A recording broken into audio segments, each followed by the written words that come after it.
Grace, mercy, and peace to you from God our Father, from Jesus Christ our Lord. This is the day that the Lord has made. We are glad and we're rejoicing in it. It is a good day to be alive.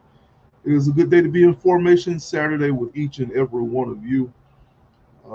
As we know that this is our time of impartation, I began Formation Saturday several years ago as an opportunity to host conversations with other faith leaders about subjects that will strengthen and deepen your walk with God. And so it is a time of impartation, a time of instruction.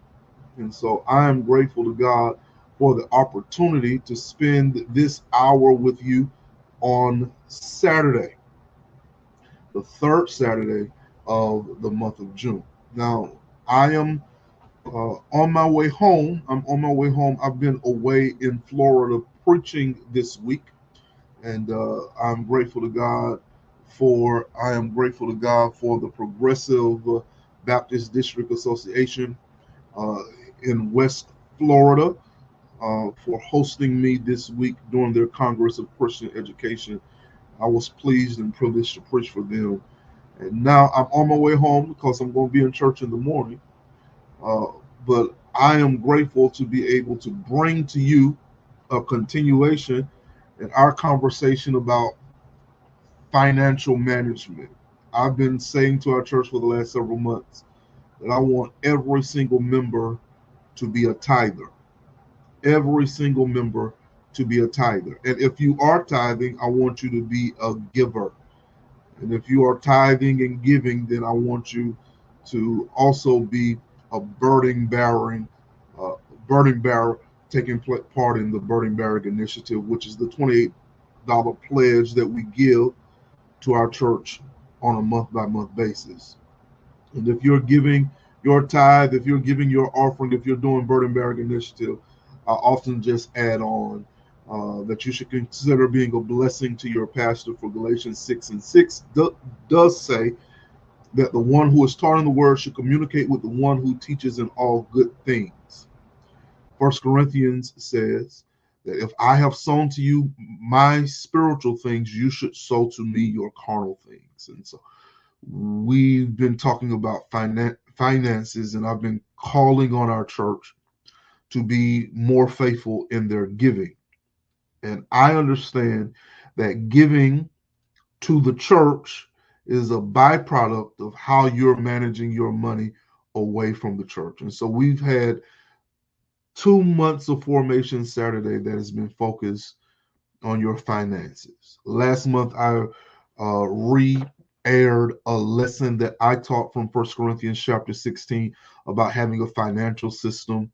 And this month, I want to re-air a conversation I had with one of my pastoral mentors, great friend and brother, Pastor Darold Montgomery. The subject was the Joseph Principle, but it was good about finances in general.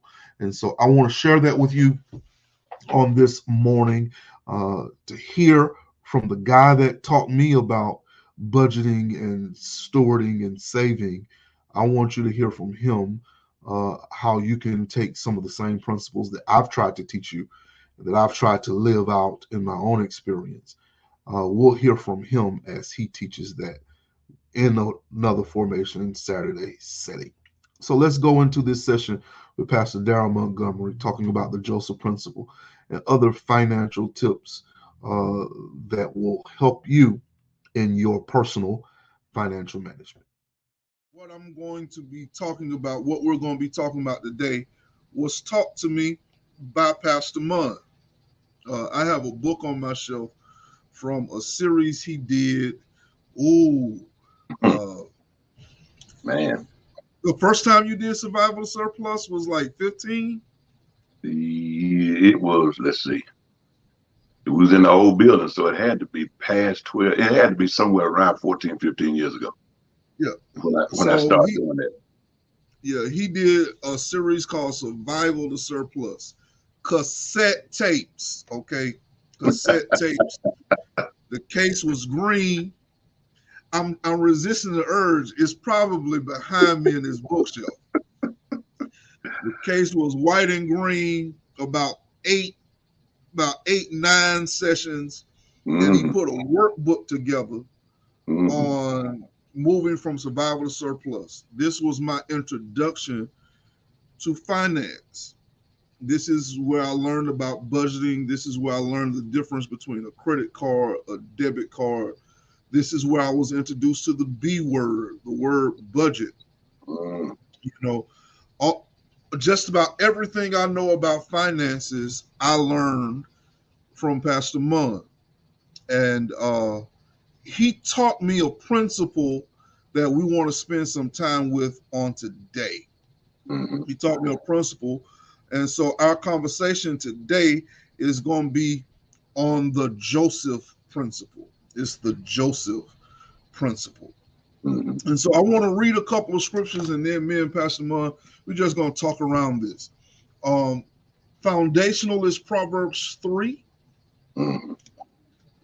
Foundational is Proverbs 3, verses Proverbs 3 verses 9 and 10.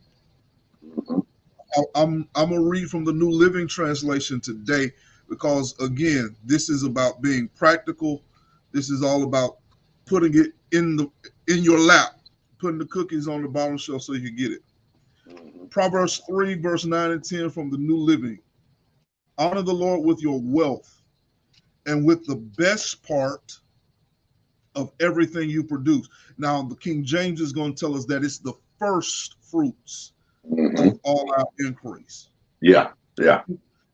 Then verse 10 gives you the promise. If you honor the Lord with your wealth, if you give God the best part of everything you produce, the first part of what you increase, then Mm-hmm. he'll fill your barns with grain and your vats will overflow with good wine. Yeah. And so that's key. But so that we could get the text for the Joseph principle, I'm going to read from Genesis 41, and then we're going to talk around it. And I can I'm telling you up front, I got my paper and my pen because I'm taking notes. I'm taking notes today. Verse 47, Genesis 41. In the 7 plenteous years, the earth brought forth by handfuls. And he gathered up all the food of the 7 years which were in the land of Egypt, and laid up the food in the cities, the food of the field which was round about every city, laid he up in the same. And Joseph gathered corn as the sand of the sea very much, until he left numbering, for it was without number. Well, what is he doing? Well, that's up in verse 34. He says to Pharaoh, appoint officers to take up the 5th part of the land in the 7 plenteous years. Let them gather up all the corn, all the food of those good years, lay up corn under the hand of Pharaoh, and let them keep them in food cities. And that food shall be for store to the land against the 7 years of famine, which shall be in the land of Egypt, that the land perish not through the famine. So that's going to bring me to my first question. I'm not going to try to explain it. I'm just going to bring this first question and we're going to jump in. Mm-hmm. So how, Pastor Mon, because what we're seeing in Genesis 41 is what I want to call cycles of plenty Mm-hmm. and cycles of lack. So how do we learn to identify the difference between those two cycles? Pastor, I've learned to view life in many areas as a roller coaster. You're going to have some ups, you're going to have some downs, some ins, some outs, some haves, some have-nots. That's just life in any area. It's going to be good. It's going to be not so good. That's the roller coaster effect of life. But even financially, things are not always going to be the best. You're going to have some up times, some down times, some good years, some not so good years, and that's basically what the text is expressing there. God loved Israel enough to set something in place by using Pharaoh's dreams to send a forewarning. And he'd already gifted Joseph to not only with the gift of administration and management and so forth, but he also gave him that gift to interpret dreams. And so he strategically placed Joseph where he needed to place him so that those dreams could be so eloquently disseminated. And now he's in a spot now so he can interpret that dream, those dreams rather. But the way we do that now, to identify those cycles of plenty and cycles of lack, you mentioned it earlier, is that B word. Your finances are going to have some unpredictability to it. Everybody's does, until we get to a level to where it doesn't matter, what happens, when we get up to that higher amounts of money that we're generating, that we've stored up. But most of us are not there. Most of us are living till Friday. Most of us are living from paycheck to paycheck, and we don't know what to do sometimes. But the only way we're going to identify, that's the key word. I'm glad you posed that question that way. That word identify is huge. And the only way we can do that is through the medium of a budget. We have to make sure that we incorporate a budget into our financial working system. Most of us as African American, we didn't grow up learning anything about budgeting. Our parents didn't teach us, but they can't teach us something that they didn't know.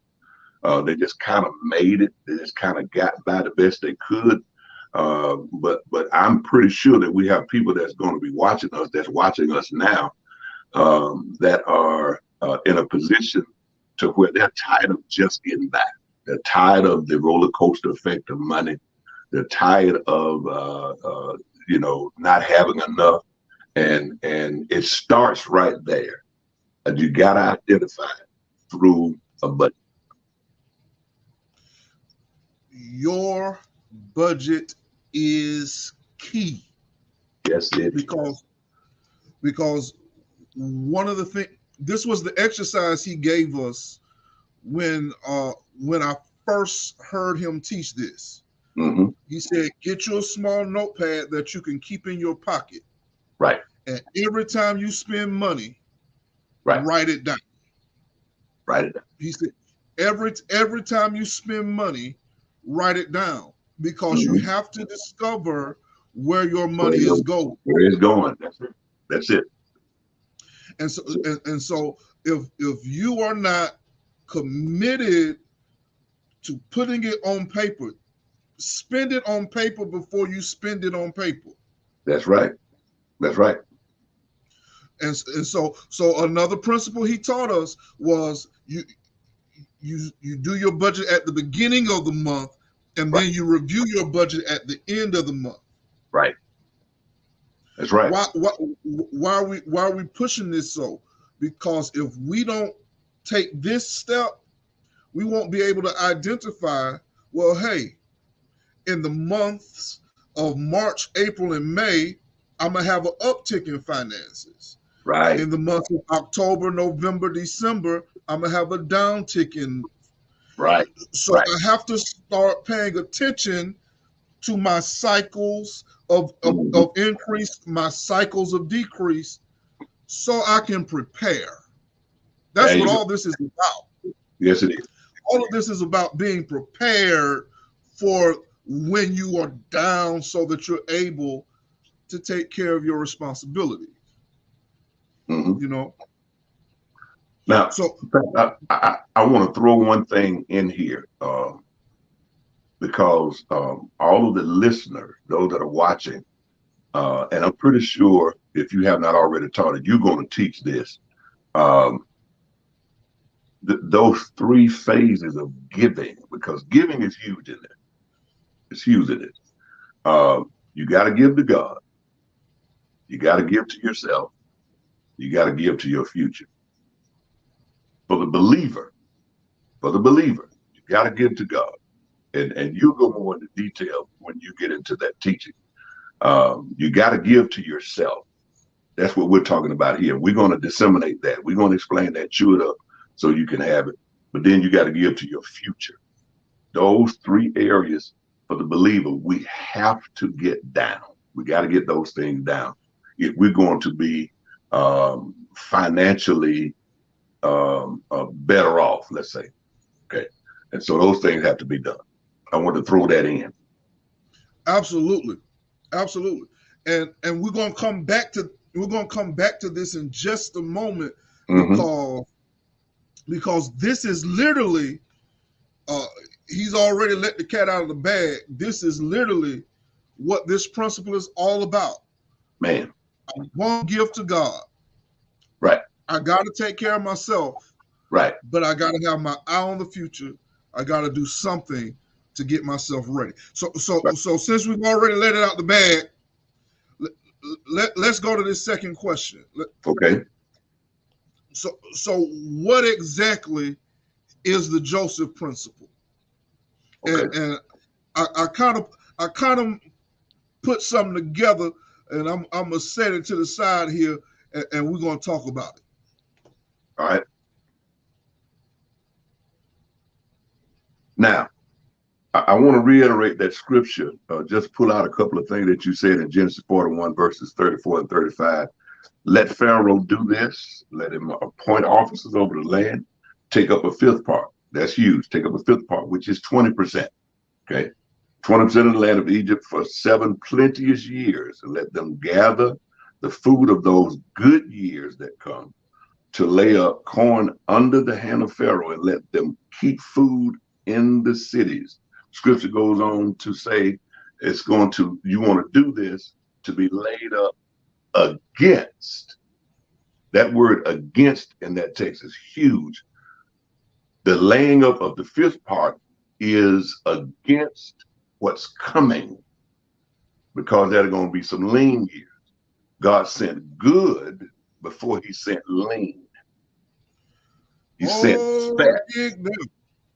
He sent fat before he sent lean. But now it's up to us to prepare for what's coming.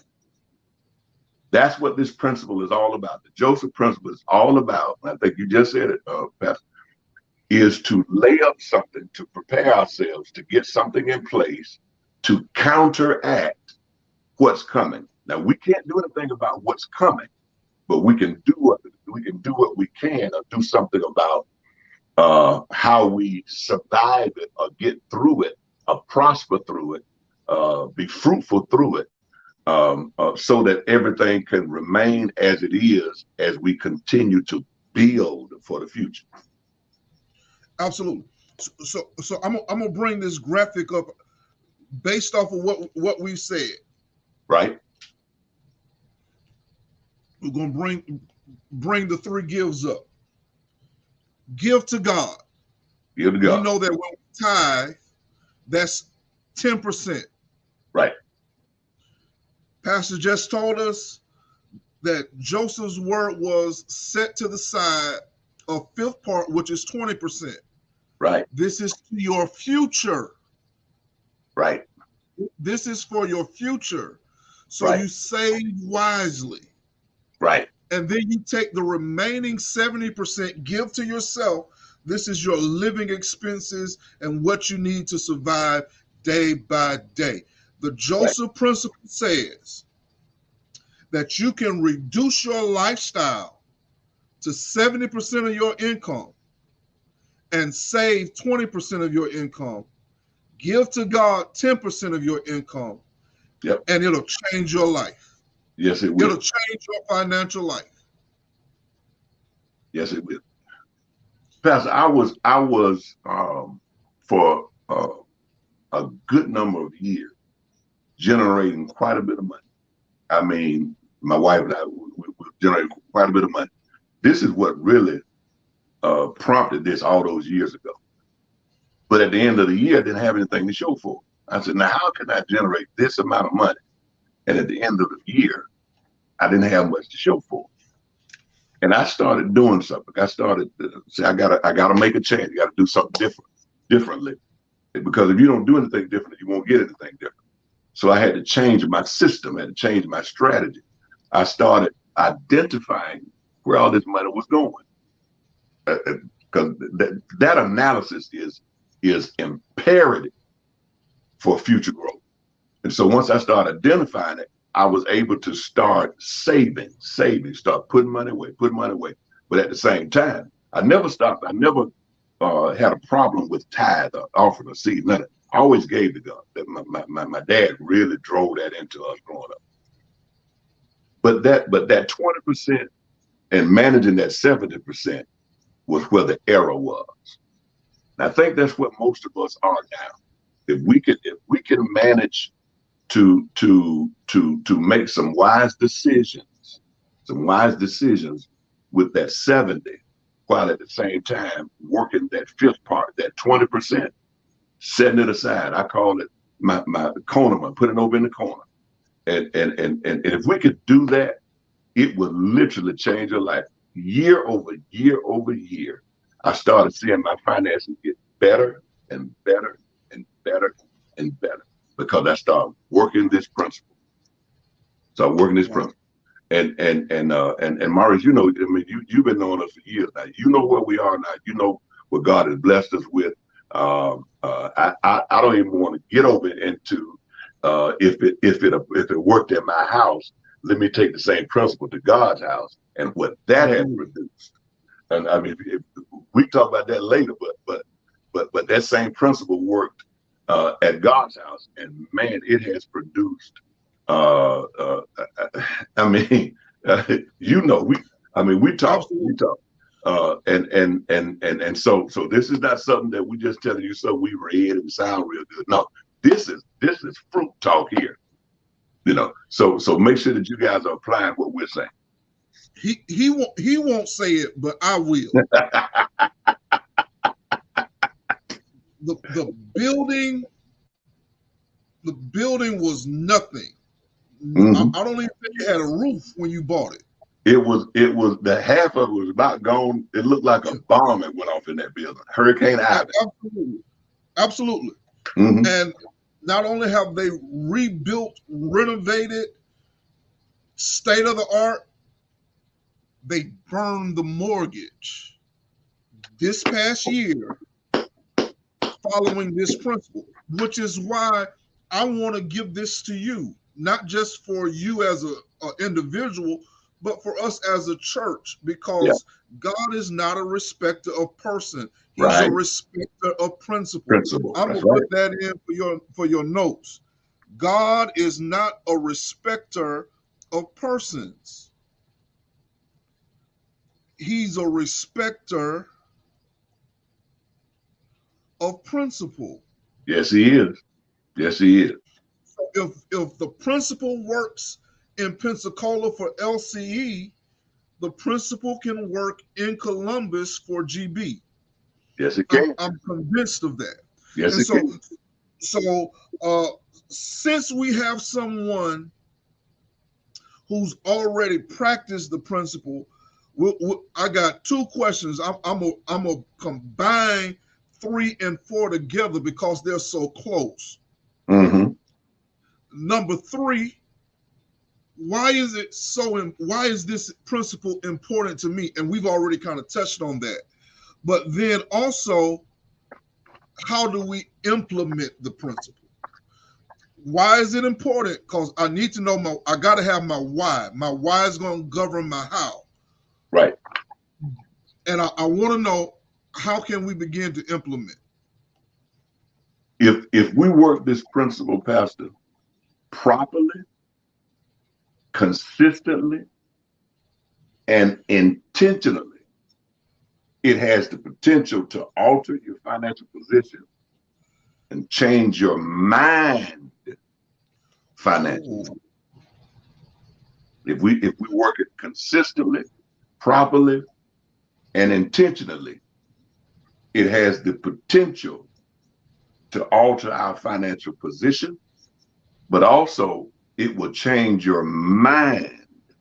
That's the key. change your mind financially. What it does mainly is this principle gives us more options.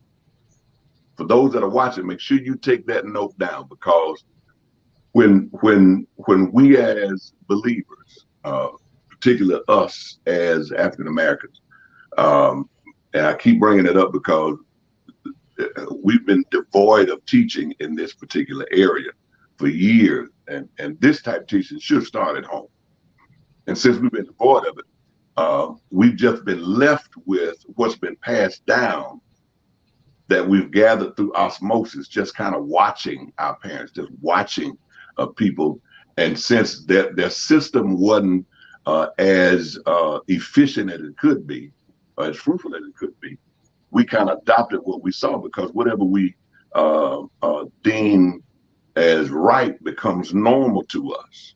And we just kind of had things just passed along, not realizing that there's a better way. And so the only option we had was to live till Friday, was to live just enough to get by, to live until we get our what is it, the income tax check.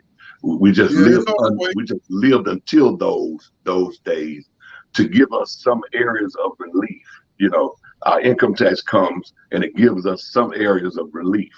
But the relief only lasts a couple of 2 or 3 weeks, maybe a month, and we're right back in that same cycle again.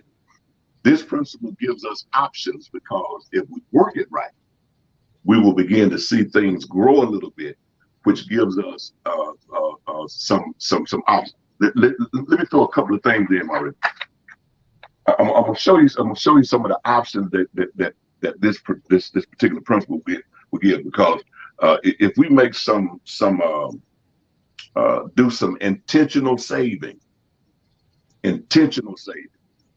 if we do some strategic management, and here's a huge one, if we do some decisional maneuvering, you got to make some tough decisions, some wise decisions. Maneuvering means moving things around, kind of putting yourself in different positions, because you've picked up tips and tools, and now I'm working this thing. Okay, so you got to have consistent saving.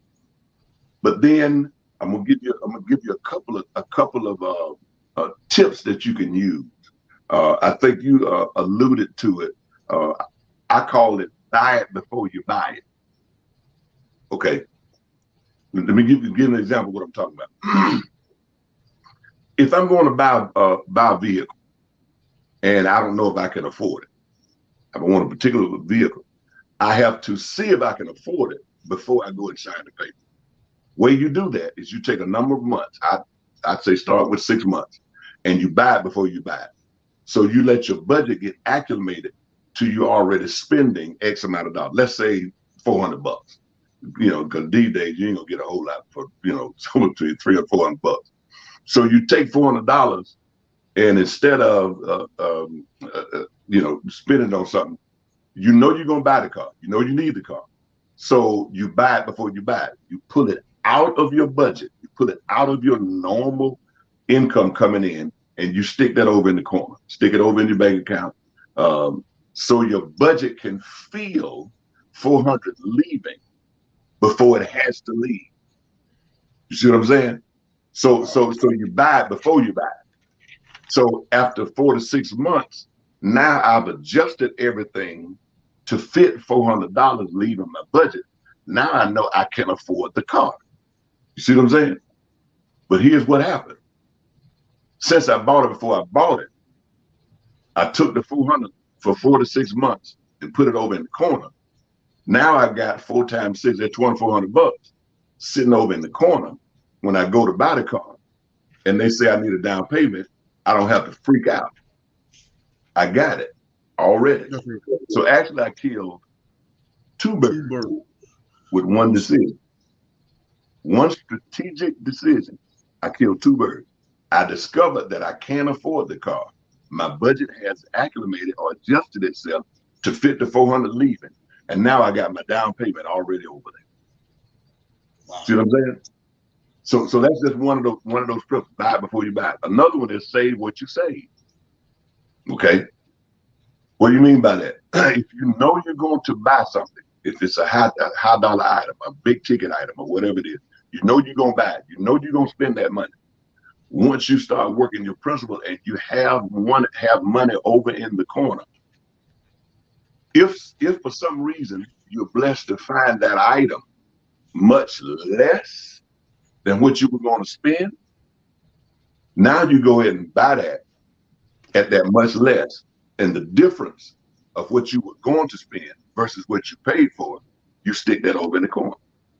So now I saved. If I was going to spend $800 on it, I know it, but I found it somewhere, same thing, for $200. I saved $600. So instead of going and blowing the $600, I save what I saved. I take the $600, stick over in the corner, and now I'm buffering. I'm still buffering. I'm buffering my future. Okay, so I'm putting stuff over there. Now, when I start working this, now I can borrow from myself. Now I become my own bank. I become the lender, and not the borrower. So now, if I need to buy something, furniture, appliances, washer, dryer, whatever it is, instead of going to the store and let them talk me into putting it on time, putting it on an account or whatever, when I'm paying them interest, which is free money that you're giving them, I go to my bank account and I ask myself, I say, self, myself says, I need to borrow $1,200 to buy this refrigerator. And the same money I was going to pay them back, I pay myself back. You see what I'm saying? So I take the 12 out of my savings account, go buy the refrigerator. And if they was going to charge me $180 a month for however long, I just pay myself back $100. I was going to pay them anyway. I just pay myself back. So I'm putting the money right back. So now I'll put myself in a position that I can do business with myself without a third party being involved. I keep the money in-house and I just work my business. That's decisional maneuvering. You see what I'm saying? So once I position myself, I can start doing those things. Now, it's gonna take a little while to get there. It'll take a little time. But once you get there, you can start doing some things like that. I mean, we did some things like that when we bought this house. I told Copac, let's just go ahead and pay your car off, which was a substantial amount of money. And I said, don't worry about it. We just start whatever the note we was paying them, we just start putting it back in the bank. So we borrowed the money from ourselves, basically. And we just put it back every month until it gets back up to where it was. Yeah. But now the car, I owe no money on no cars. Her car, and you know her car. It's a high-end car. My truck been paid for. My daughter's car been paid. I paid cash for it. But I couldn't have done those things had we not been working this principle for years and years and years and positioning ourselves to where we could make some of those maneuverable, those decisional maneuvering. And so you have to do that. I wanted to throw that in because that's huge. That's huge. Because listen, when you work this principle, it will help buffer. It will help buffer your finances, because those lag times, the shortest time, those unexpected times, they're going to come. And you need to have a buffer against those things, some kind of cushion, a buffer against those things. And this principle helps you. That's what that fifth part did for Israel, did for Egypt. That's what it did. It buffered the 7 lean years that came. If they didn't have that, one, they wouldn't have made it through. But two, watch this, they wouldn't have been able to gather all the gold and silver and all those things that those neighboring countries had to bring to buy from Israel. It was all God. God was doing it. Because see, what was the tabernacle built out of? All that stuff those people brought. This thing was all about God strategically getting them in a position so that when they was ready to leave, he said, go and borrow all the stuff from your owners and from the people you work for. Take everything they got. They bankrupt Egypt in one day and took all that stuff. God was trying to get them out there to a tabernacle, a tent of meeting. I want to meet y'all out there in the wilderness. All of it was God. All of it. All of it. Wow. And so when we understand that, we can put ourselves in a position that not only we can supply need for ourselves, but also here's a big one. We can start doing some things that we want to do. How do I know? Okay, you brought up our existing building, Murray. Now remember that, also we're getting ready to build another building. I needed more space. Okay, I worked this Joseph principle. It took 2 years to figure out, could we afford to pay for a new building? I did the exact same thing I'm telling you guys for 2 solid years. I didn't want to do it for 6 months because I don't know. I needed to see a good 2-year run that the church could pay for, because we're going to build something upwards of $1 million+ dollars. Can the church afford that? Let's see if we could. So I started, I figured out what $1 million was going to cost. I figured out, went to the bank, found out what the note was going to be. And I started the principle, putting it over in the corner, in the savings account, putting it over there every week. I put a certain amount of money over every week. It just automatic drafted over there. So our finances could feel it leaving, but still stay at a certain place. It felt it leaving. And after a while it adjusted. And for a 2-year run, after that 2-year run, I said, we are able to pay for this building. So we start moving forward with plan, architect, the whole thing, engineers. And when we got to that point, the engineer told us, we ran into some land problems, weren't able to build on the land. Then COVID hit. We come back. We may not need the space right now. So I tabled it. But for 2 years, we were stacking over there. We were stacking. I said, you know what? I'm gonna pay this building off. I think it'll be. I prayed about it, got a good piece from God, and we paid the building off because we had prepared. We had prepared for what was coming. We had prepared for what we were getting ready to do. Okay. So since the money was sitting there, because we'd already prepared 2 years, prayed about it, got a good piece from God, we went on to pay the building off 12 years early than what the note would do. 12 years in the middle of the pandemic. That ain't supposed to happen. Where does that happen? In the middle of the pandemic, we write a sizable check. I went to the bank and said, how much do we owe you? Give me my payoff. I'm gonna go right across the street and get y'all a cashier's check and bring it right back to you. The guy's eyes got big. Really? Okay, yeah, that's just what we did. Paid the church off. The church was excited. They were elated, but it put us in a real good position to have a debt-free building. We are doing more renovations right now. Just a total upgrade. So the value of the building is constantly increasing. So when the dust settles from COVID, and the Lord says it's staying, we move back into our building project. We're in a debt-free building. I want to point something out that you may not have realized you just told us.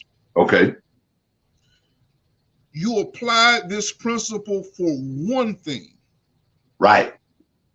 And that door closed. Right. But because you were prepared, you could pivot and do something else. There it is. I like that. We were preparing for one thing. Mm-hmm. That one thing we didn't pan out. Right. But because we were prepared, we could pivot. We still had the resources. We could still move forward.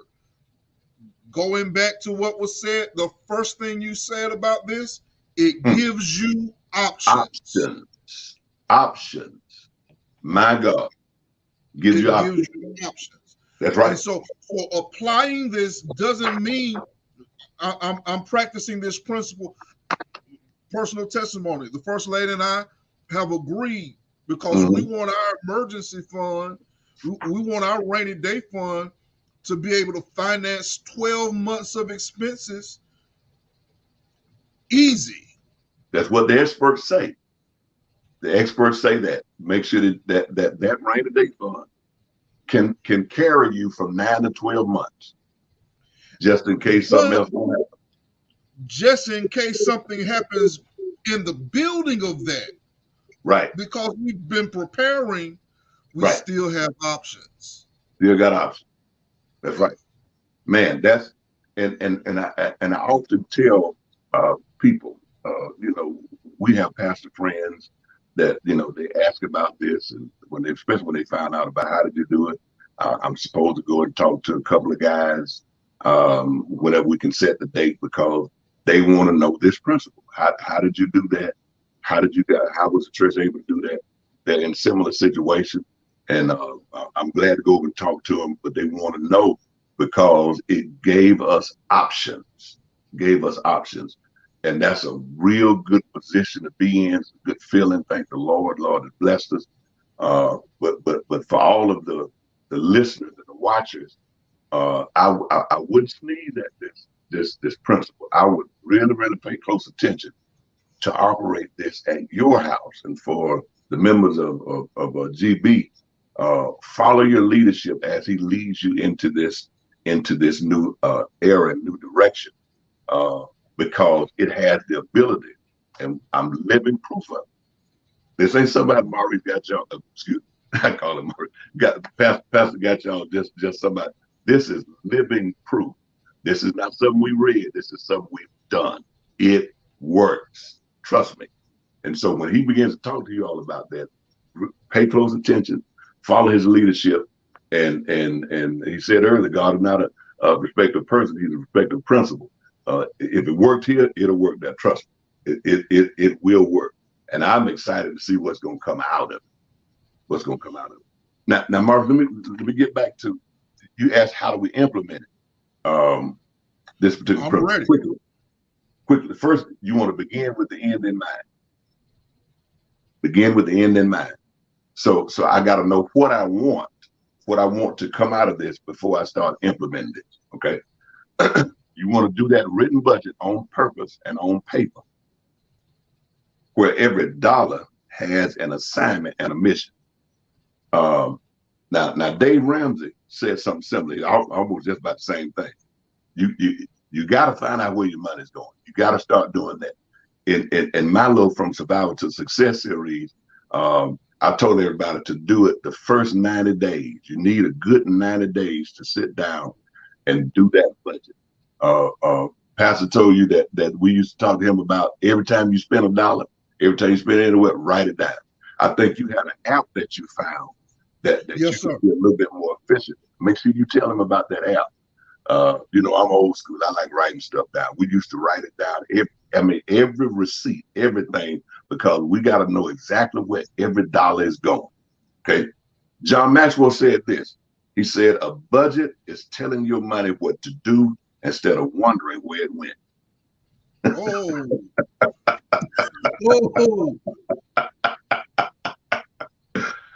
Woo, boy.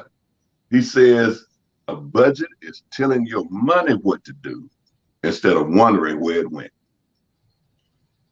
So I assign my finances. I tell it what to do.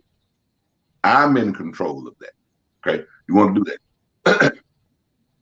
Number 4, you want to set some financial goals that are integrated into your household budget. So set some goals. What do you want to be able to do?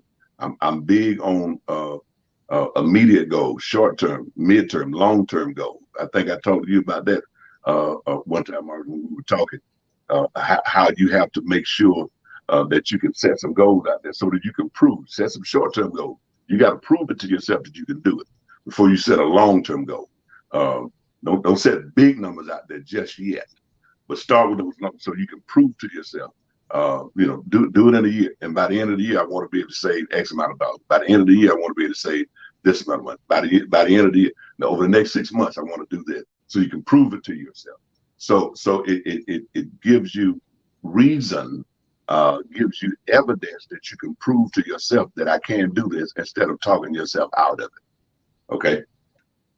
Next, you want to create, open an active, if you don't already have it, an active savings account and consistently feed it. And we use the automatic transfer option on your account. You know, I'll talk to you about that. I have the accounts at the church. We have this thing. We set that up like that. I have my household account here. I revisit it every year to see if I need to increase it some more. Over the years, it went from $25 a week to up to as much as $1.50 a week. Just automatically draft over to our savings account. Just automatic. I don't see it. I don't feel it. The bank takes the whole. Should I do it this week? Should I not do it this week? Just takes it out of it. Just automatic draft. And most bank accounts you can do it. At most credit unions you can do it. Out of sight, out of mind. You don't have to debate with yourself about it. Once you set it in place, just do it and watch it grow. Now I have. I'm doing that currently with the app called Acorn. Okay. But the interesting part about Acorn is not only is it weekly debiting a certain amount from my account into that savings account, it's also investing that money from that same account. So you're exercising money market options and annuity options, different things like that. Absolutely. So that's right. Make sure you take them through those options when you start teaching that, because that is huge. So now your money can start making babies. The money can start making money. So make sure you do that. And I'm going to tell you, as a believer now, don't leave scripture out of this. God is attracted to fruit.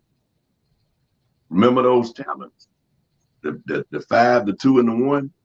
When the 1 didn't do nothing with it, he took the 1 from it and gave it to, not the 2, he gave it to the 1 that did the most, because God is attracted to fruit. Feel what I'm saying? So when he sees that you are a fruitful person, that you're making those decisional maneuverings, and you're making some things happen, you are moving and shaking, you're doing some things. When you are a fruitful person, God can trust you. He can trust you. You're giving your tithe offering, you're sowing seed, but you're managing and you're working that 70. That is huge. You're working that 70.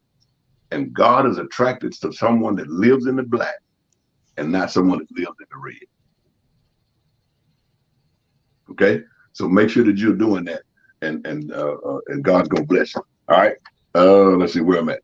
Set savings goals for the upcoming year. You could there's several different 52-week saving challenges you can do. They got one that you can do like a monthly thing. You go say $20 a week, $40 a week, 60, 80, and 100. Start back over 20, 46, and I think that will produce like $3,000 at the end of the year. You got one where you can add $1 every week. You start off with $1, then the next week you add $1, so that's 2. Next week you add $1. And by the time you get to the end of the year, you will have given or invested, if you will, $52 per week. You should end up with, I believe, it's $1,378. That's an easy one that you could do. Just add $1 per week to what, not saving a week. You're adding $1 to what you've already given. So you gave $1 one week, the next week you add $1 to it, so that's 2. The next week you add $1, so that's $1 plus 2, that's 3. The next one you add $1 to 3, that's 4, and so on and so on and so on. By the end of the year, 52 weeks, I think it yields $1,378. I think you have to do the math on that, but I think it's so you can challenge yourself with those things. Don't want to overwhelm yourself. Don't look for the huge numbers. Look for small, consistent numbers. Small consistency. That's what you want to look for, consistency. The number you don't want to see is 0. You don't want to not do anything. You want to do something, but do that something consistently over time and watch things begin to happen. This is so rich.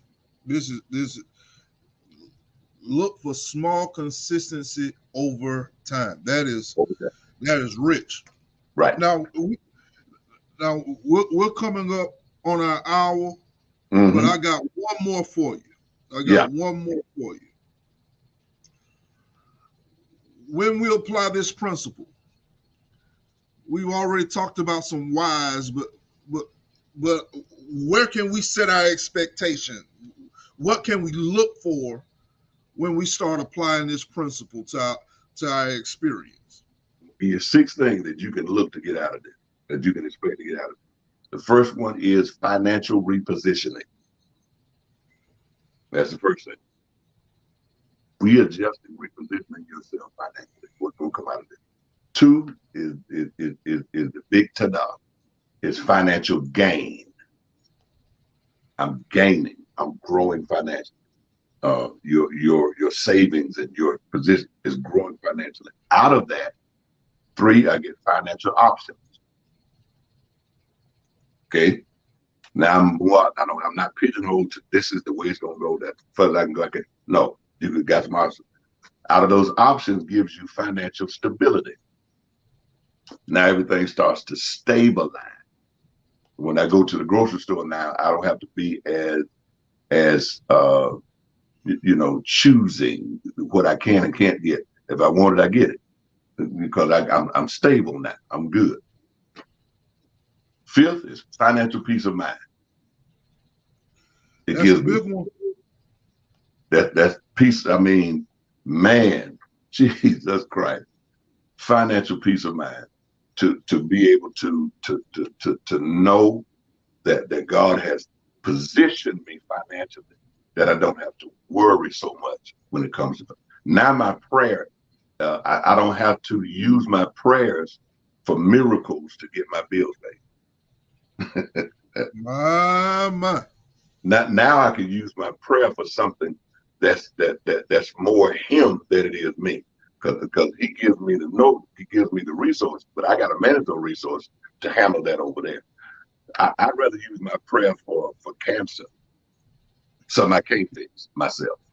I'd rather use my prayer for diabetes and all those things. So it gives me financial peace of mind. And then last but not least, it gives me financial fruit. Fruit. What fruit does puts me in a position that I can pass this on to the next generation and the next generation. Because once they see through osmosis what you do, they're gonna be taught, whether we do it directly or indirectly. But if that is the standard and the culture of the home, that gets in your kids, and that's just all they know. They know saving. They know the Joseph principle. They understand those things. They saw mom and dad do it, and they worked it, and it yielded this. So that's what they're going to do.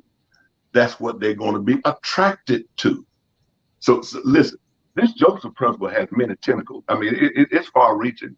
More implications than just finance. I mean, if your kids come up in an atmosphere of stability and standard when it comes to finance, that's what they're going to be attracted to. That's what they're going to look for.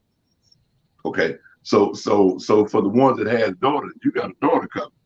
It'll be 37 weeks to date. Listen, it'll be highly unlikely for Ray Ray to come blow smoke at us. And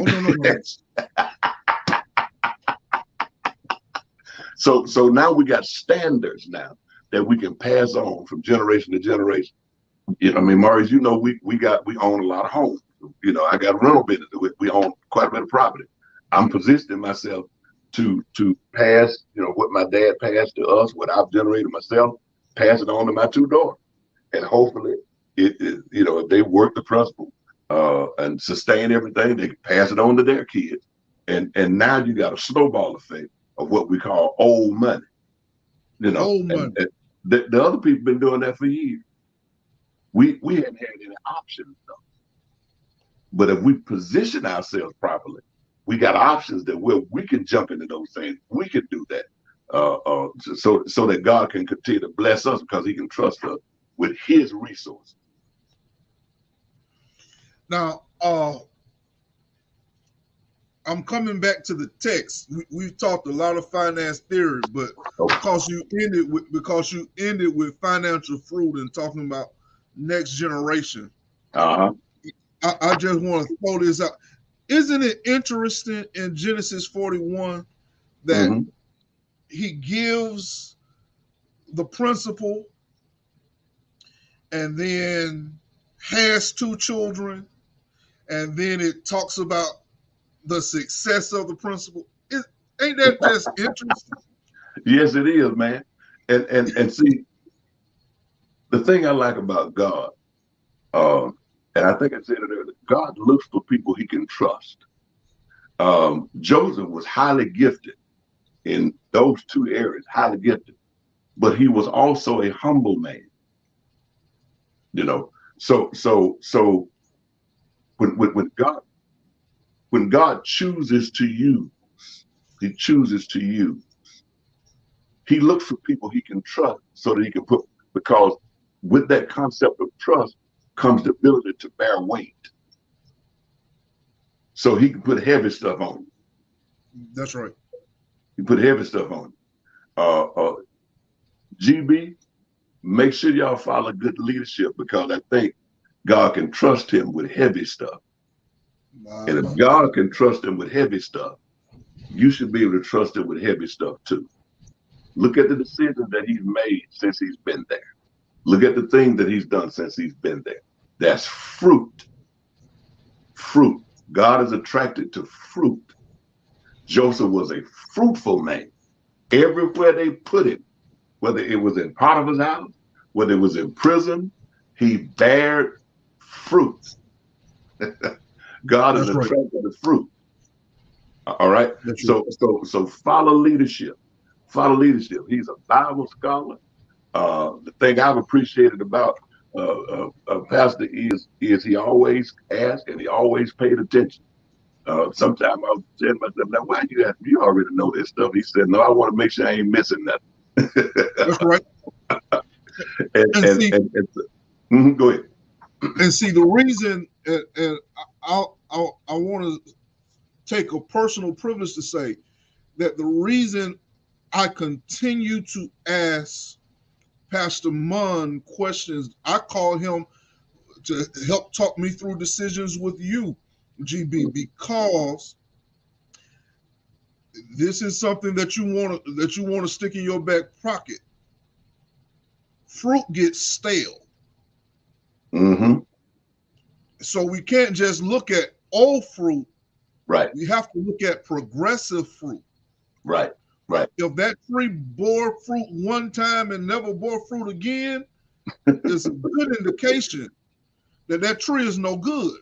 Right. But if that tree keeps producing fruit, there keeps being cycles of abundance in the life of that tree. Okay, let's go back and get from that tree. Pastor Munn has a track record. What, LC is 22, coming on 23? That's right. 23 this year. Yeah. I've been following him since before LCE was LCE Worship Center, when it was the community choir. Watching how he organized and how he wouldn't even direct sometime with the community choir. He was behind the scenes pushing others, producing fruit. So I would say at least 25 out of my 33 years, I've been watching consistent fruit. Right. And I make that point to say that you need to have people in your life who are regularly producing fruit. They're not just talking. You can go back and say, hey, I saw this work, and I saw this work, and I saw this work. Right. And again, personal, me and the First Lady, we're asking God. I told you all last year, we're praying about a house. Well, I'm going to keep talking to Pastor Munn because I watched him move from the first house to the second house to 1, 2, 3, 4. You know? Yeah, I've watched him do it, and I've watched him do it by operating the principle. Right. So yeah, I'm excited about this. I pray you were blessed by that content that we just shared with you. and that it speaks to you in profound ways. I'm asking God that the seed of the word would fall deep into your heart and that it would bring forth fruit. For some of you, 100-fold. For some of you, 60-fold. For some of you, 30-fold. Listen, we're all in and we are excited about what that means for our church. That means that we're inviting people to be a part of our worship services. We worship together in the local sanctuary at 9:30 a.m. We worship in the virtual sanctuary as well, and we look forward to worshiping with you. We are involved in prayer. Our men pray Monday to Friday at 6 a.m. Our women pray Sunday to Saturday at 7 p.m. And our corporate church prays Monday to Saturday at 7 a.m. The First Lady leads corporate prayer on Saturdays at 7 a.m. In Bible study, thank you so much for being a part. We are uh, also involved in mission and ministry. We thank God for all of our mission projects. We thank God for all of our ministries, and they meet at their appointed times. And finally, we are investing in the kingdom of God through our tithes, our offerings, and our burden bearing initiative. If you desire to give, you can do so in one of these ways. You can go to greatbeulah.church/giving. You can go to Givelify on your mobile device, and you'll be able to give there. You can go to Zelle, and you'll be able to use the church email address gbbc613@gmail.com, and you'll be able to give using Zelle. If you're a member of our church and need to schedule a gift pickup, you can always call one of our deacons. If you want to put it in the mail or drop it in the mail slot, you can always stop by the church or put it in the mail to the church. The address is 613 6th Avenue, Columbus, Georgia 31901. Or if you're going to be in the local sanctuary, you can always bring your gift with you to worship. As we've already stated, this church is a Galatians 6:6 church. Let the one who is taught in the word communicate with the one who teaches in all good things. If I've been a blessing to you and you want to be a blessing to me, this is how you can do it. You can go directly to my Cash App, $PMKM, Pastor Maurice K. Mickles, my initials, and you'll be able to give via Cash App. If you're using Givelify, make sure you write into the memo that it is a pastoral gift. Or if you're using a traditional envelope, there's a space allocated for you to mark your pastoral gift. Our financial team will make sure that it gets to me. If you're in the local sanctuary, I will be glad for you to shake my hand, allow me the privilege and the blessing of speaking the word of blessing over you, your loved ones, and your gift. Thank you so much for spending this time with us on tonight. Thank you so much for spending this time with us in the study of the word. We love you so much. Let me bless you, and we'll go into the rest of our day. The Lord bless you, and the Lord keep you. The Lord make his face shine upon you. The Lord give you his grace. The Lord turn his face towards you, and the Lord give you his peace. In the name of the risen Savior. Follow peace. Pursue love. Go in peace and serve the Lord. Until we meet again, I love you so much. Have a wonderful day.